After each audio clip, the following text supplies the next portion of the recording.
Vamos ler a palavra aqui, filho. Salmo 33, né? Exultai, ó justos, no Senhor. Aos retos fica bem louvá-lo. Olha que coisa interessante. Exultar é o que, igreja?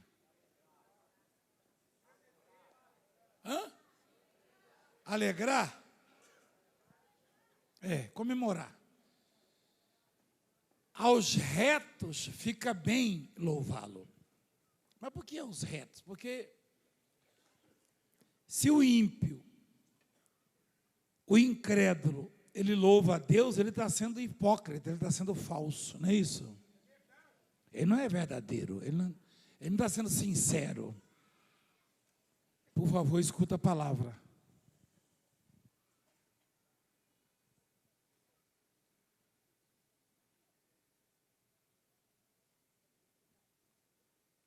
Aí sai na internet, Valdemiro é enjoado.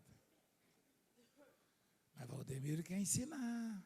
Você quer aprender? Então escuta.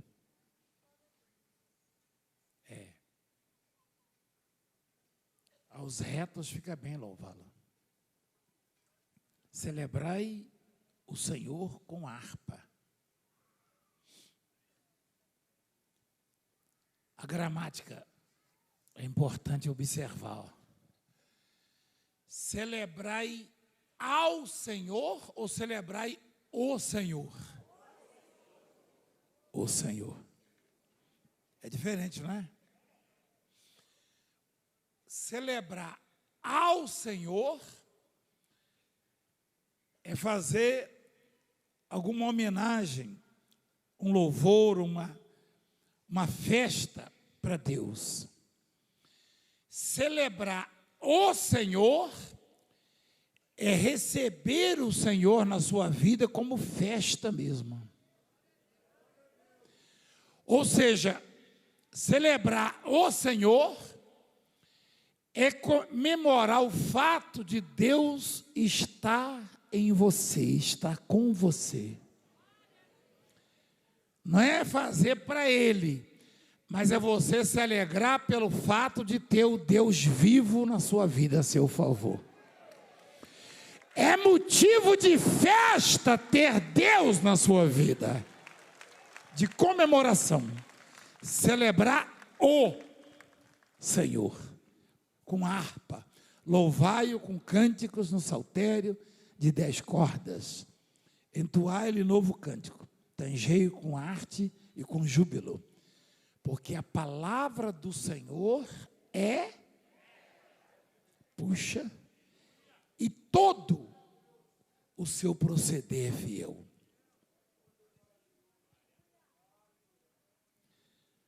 Porque a palavra do Senhor é reta, e todo o seu proceder é fiel. Algumas coisas que o Senhor faz em nossas vidas não nos agrada às vezes. Como nos corrigir, por exemplo, nos disciplinar. Deus, Ele corrige, Deus, Ele disciplina, Deus, Ele ensina. E a disciplina nunca é agradável, ela é eficaz, ela traz resultados, frutos, ela abre caminhos, ela aumenta o conhecimento, a sabedoria, mas ela nem sempre agrada, por conta da vaidade que carregamos. A disciplina, o ensinamento, a correção, ela às vezes desagrada. Enfim, fere o ego. E a gente tem a impressão de que, não, está achando que eu não sei nada, está achando que eu não estou fazendo direito. Quando na verdade é zelo de Deus. Eu nunca gostei quando a minha mãe me corrigia. Mas depois que a minha mãe partiu, eu comecei a ver frutos daquilo na minha vida. Eu via alguns jovens, também desamparados como eu, agindo de maneira assim, forma desregrada, e me convidava. Eu falava: não, minha mãe, mas sua mãe nem existe mais. Não, mas ela falou que eu não posso fazer isso. Quer dizer, na verdade não falou, botou eu com a cara no chão o dia inteiro, né? Quando a comida estava escassa e sobrou só um pouquinho de rapa queimada, que ela na roça larga a panela no fogão a lenha, a rapa do arroz. Então, mas aí eu joguei a rapa na areia, ela e meu pai fizeram eu ajoelhar e comer com areia. Hoje vai preso o pai se fizer isso. Mas lá em casa, quando eu chego, eu reviro o arroz para achar a rapa, você acredita? Então, eu só descobri isso aí, depois que eu comi um pouco de areia. Hoje, se fizer isso, está preso. Mas para mim foi bom, tem que dar esse testemunho. E olha que isso aí tem muito tempo, hein? Eu tinha uns 9 anos, sei lá, 8 anos. Mas eu não esqueci, não. Eu não sei, aí eu descobri o sabor que tem a rapa. É que o tempero fica ali embaixo, você sabe, né? Mas que sabe o que é? Eu estou falando, eu estou ilustrando, mas é verdade isso aí. A disciplina, a correção. Ninguém aceita ser corrigido. Quer dizer, ninguém, vírgula. Tem algumas pessoas que, quando eu as corrijo, algumas delas dizem: obrigado, apóstolo. Uma delas está até aqui. Uma delas está aqui. É o Silvio. Eu acho interessante. Toda vez que eu corrijo: apóstolo, muito obrigado. Isso é bonito. Por quê? Porque é difícil a gente aceitar a correção. Agora, qual é a forma de Deus corrigir? Às vezes passamos por algumas situações adversas e problemas, e o diabo sugere que estamos abandonados, como aquele casal falou, a família perguntando: cadê o seu Deus? 4 anos na igreja. Olha só, o sujeito era nóia, vivia na sarjeta, cheirando cocaína. Deus o libertou e a família ainda pergunta: cadê o seu Deus? Deus permite a gente passar por isso exatamente para a gente poder dar valor a Ele. E entender que das coisas maravilhosas que Ele nos proporciona, Ele representa as primícias. Ele está acima, é prioridade em tudo, deve ser. Então, quando a Bíblia diz que todo proceder de Deus é fiel, é correto, é verdadeiro, é que às vezes Ele procede de certas maneiras que não nos agrada. Mas o que a palavra ensina? Que até nisso que não nos agrada, Deus está certo, e mais tarde nós vamos ver o resultado disso aí.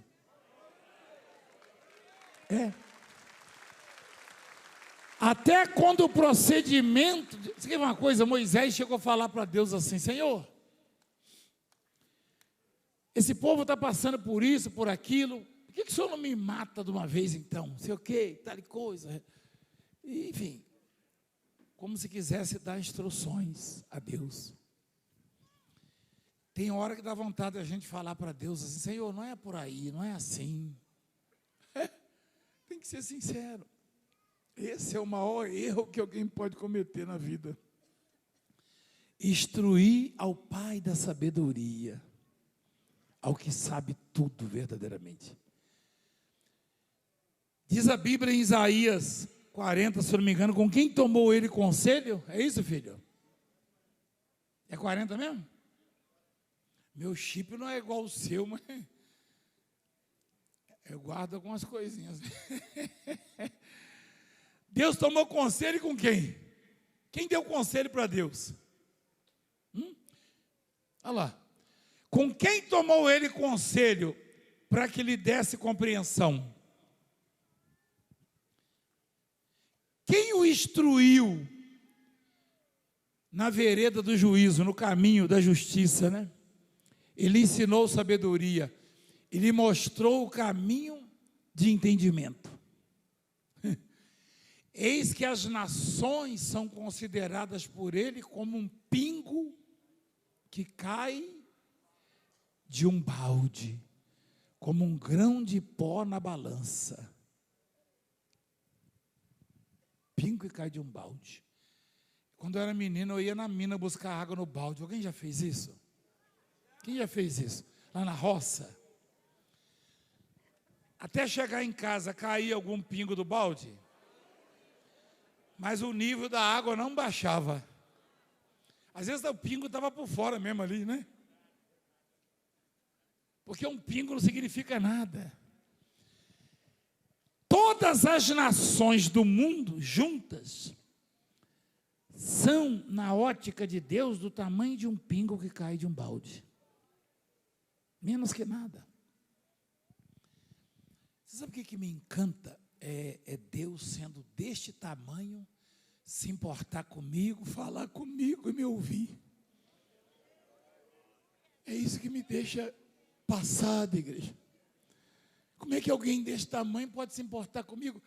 Se até com o prefeito eu tenho que marcar audiência, esperar uma vaga, com o governador,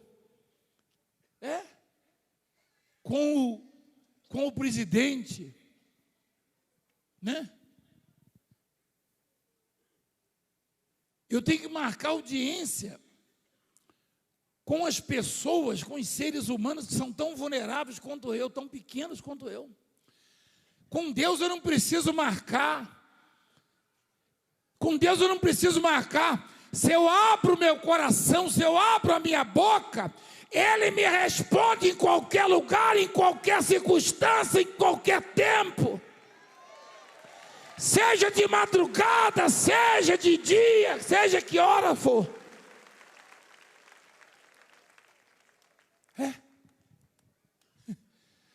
Você tem que marcar para falar com o Valdemiro, que não é nada. Com Deus você não precisa marcar. Se você falar, Ele te ouve. É só você acreditar.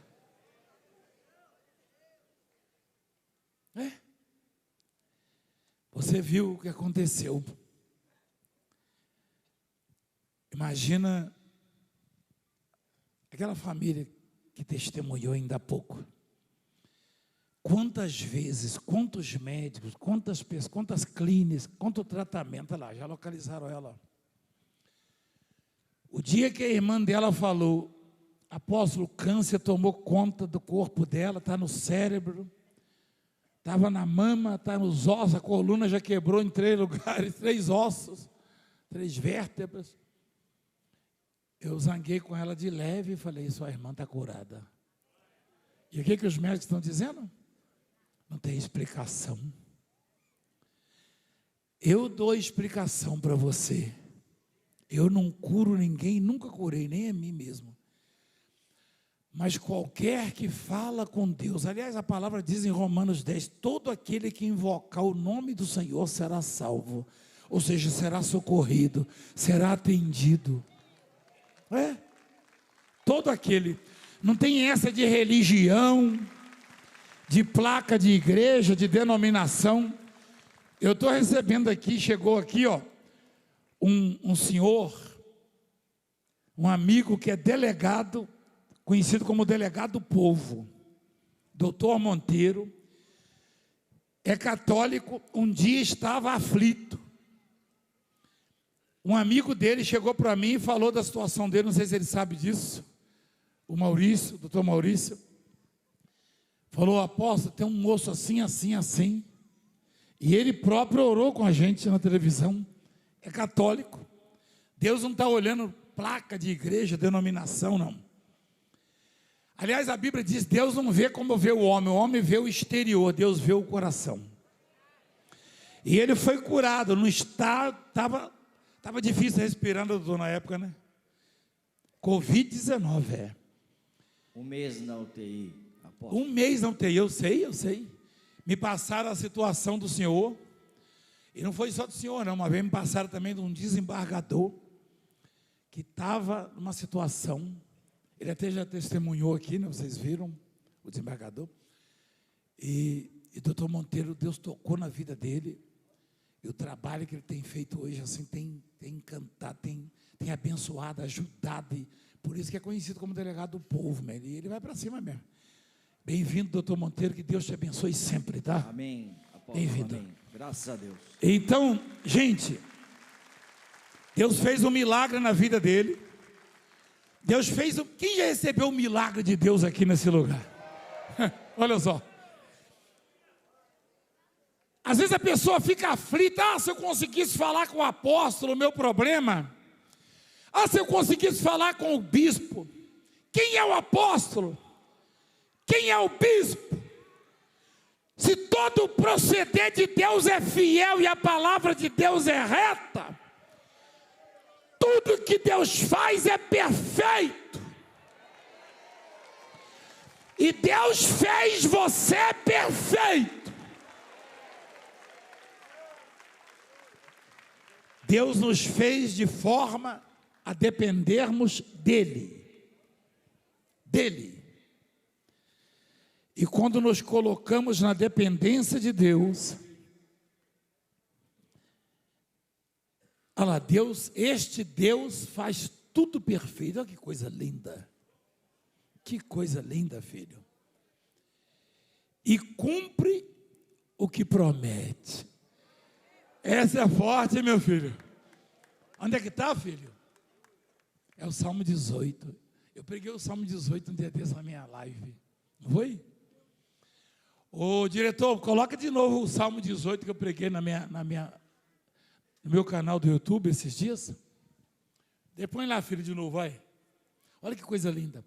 Este Deus faz tudo perfeito e cumpre o que promete. Aí voltando no Salmo 33 diz: a palavra do Senhor é reta. Porque a palavra do Senhor é reta. A palavra do homem, ela nem sempre é reta. Nem sempre. Em algum momento ela pode ser reta. Isso significa dizer que, às vezes, o homem fala a verdade. Isso é de pessoa para pessoa, né? Mas, às vezes, o homem erra, mente, ou não cumpre o que promete. Às vezes, a gente falha. Por quê? Porque falhar faz parte do ser humano, da raça humana. Errar é humano, não é isso? Então, por que toda a palavra de Deus é reta? Porque em nenhuma delas Deus falha. Em nenhuma delas Deus erra. Em nenhuma delas Deus fracassa. Você não veio aqui para absorver e levar para a sua vida as palavras próprias do Valdemiro, não. O Valdemiro pode marcar um jantar na sua casa logo mais, e como você viu na internet, pode ter a notícia lá, ó, luto, morreu o pastor Valdemiro. Nesse momento nós temos milhares de igrejas mundial pregando simultaneamente, todas elas abarrotadas. Por quê? Por causa dos frutos. Imagina se eu fosse bater de frente ou lutar com esse tipo de gente sem ter essência, sem ter eficácia naquilo que eu entrego. Eu não entrego palavra de Valdemiro, eu entrego uma palavra que é reta, e falo de um proceder que é fiel, e falo daquele que cumpre o que prometeu, daquele que não depende de circunstâncias, não depende de ventos favoráveis, ele faz exatamente o que ele prometeu. Exatamente. Você já imaginou se eu tivesse abraçado aquela moça naquele dia e nada tivesse acontecido, como no caso dos leprosos? Eu já fui processado por curandeirismo, charlatanismo, mas não sei o que, não sei o que, não sei o que. Eu queria que a imprensa, ou quem quisesse, Ministério Público, quem quisesse, eu queria, meu desejo, procurasse aquela família e fosse nos médicos dela, no hospital dela, e perguntasse para o médico: vem cá, tinha jeito? O câncer tomou, começou pela mama, deu um tumor no cérebro, a coluna começou a partir, a quebrar. Trouxeram ela como um monte de graveto aqui, não foi? Mostra a imagem aí, que dia que trouxeram ela. Mas aí, diretor, se tiver ainda. Olha lá, doutor. Olha como é que chegaram com essa menina. Como um monte de ossos quebrados nos braços. Eu desci do praticável, estava impondo as mãos, e abracei e profetizei. E a filhinha dela tinha paralisia facial. Voltou e cega. E hoje, para mim, eu estou impactado desde que comecei aqui. Fica de pé aí, filha. Doutor, vê como é que você está. Fica de pé. Isso. Você que estava com os ossos quebrados por causa do câncer generalizado, dá um pulo aí, vai. Olha lá, doutor. E os médicos estão assustados. Eu queria que quem me... Olha lá. O dia que trouxe, quem me processa, só que no mesmo dia ela já começou a dar os passos, não foi? No mesmo dia, ó. Eu queria que você que me processa chamasse para testemunho uma pessoa dessas. Só que eu não comecei agora, eu estou há 42 anos na estrada. Doutor tem 35 anos na polícia, de delegado, e eu tenho 42 de ministério. E é tempo para apanhar bastante, né? E para aprender com as pancadas. Mas aí, o que eu quero dizer para você é que você não depende de mim. Você não depende de mim, você não depende desse ou daquele. Você depende de submeter-se à palavra de Deus, aos ensinos bíblicos, ensinamentos bíblicos, e fazer o que Deus quer para que Ele cuide de você. Eu não quero enfiar uma religião na sua cabeça. Eu quero que você tema o Deus que é fiel no seu proceder e tenha a palavra reta. É isso que eu quero. É isso. Então, basicamente, eu e você dependemos de Deus. Quando eu estava orando, mais ou menos umas 2 horas atrás ou mais, eu orei assim: os verdadeiros adoradores, Jesus disse para a mulher samaritana, adorarão a Deus em espírito e em verdade. As pessoas não tinham acesso ao santuário. Não. O santuário ele era reservado, cercado. Havia um véu e só o sacerdote podia entrar no santuário. Que hoje, entrar no santuário hoje significa entrar na presença de Deus em oração. Mas havia um véu. E ninguém podia diretamente ter contato, ou adorar, ou se aproximar da arca. Não. Muito menos tocá-la. Para você ter ideia, se o sacerdote entrava no santuário, tinha que ter uma corda, preso uma corda. Porque se acontecesse qualquer coisa com ele lá, ninguém podia entrar para tirar o corpo, porque morreria, então tinha que puxá-lo. Jesus Cristo absorveu todas as dores da humanidade e sofreu as consequências dos pecados da humanidade, das gerações todas. Portanto, ninguém sentiu a dor que ele sentiu. Só que quando ele entregou e disse para o Pai que estava consumado na cruz, o véu se rasgou, está escrito lá. E o santuário abriu-se para todo aquele que quer invocar a Deus. Você não precisa de Valdemiro para entrar na presença de Deus. Basta você invocar o nome do Senhor e você será salvo. Não se iluda. Não seja escravo desse ou daquele, pensando que você precisa. Deus não me ouve. Deus te ouve. Deus te ouve. O véu se rasgou. E Jesus falou para a mulher samaritana: a hora já é chegada. A minha presença aqui nesse deserto com você já é um sinal de que ninguém vai precisar adorar ali ou aqui, não. Vai se adorar a Deus em espírito e em verdade. Você e Deus, Deus e você. Amém?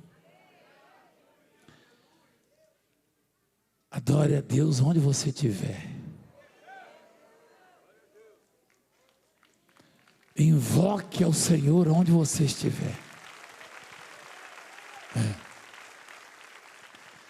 E você vai ver a sua vida fluir. Você vai ter qualidade de vida.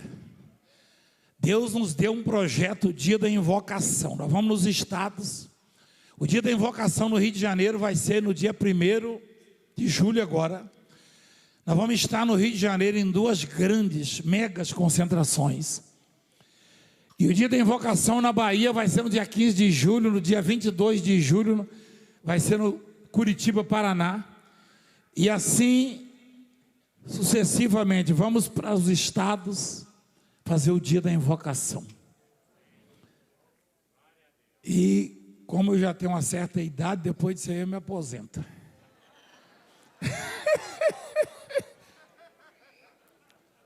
Eu fui tentar a igreja, são muitos anos já, né? Aí eu vi lá o salário, 1.200 e pouco, falei, não dá para aposentar. Brincadeira, mas basicamente você depende de Deus, da palavra de Deus. Felizmente é a palavra que não falha. Até nossos pais no passado prometeram coisas que não conseguiram cumprir. Concordam comigo? Mas Deus não. Deus é fiel por causa da eficácia, do caráter dele, é óbvio, e da eficácia do seu poder. Tem pessoas, seres humanos, que têm bom caráter, mas a eficácia, o cumprimento daquilo que se promete, nem sempre depende da capacidade, dos recursos. Às vezes você quer fazer uma coisa, só que você não tem recurso para tal. Deus tem recurso para tudo. Deus pode tudo, Deus tudo faz. Deus tudo faz. Amém?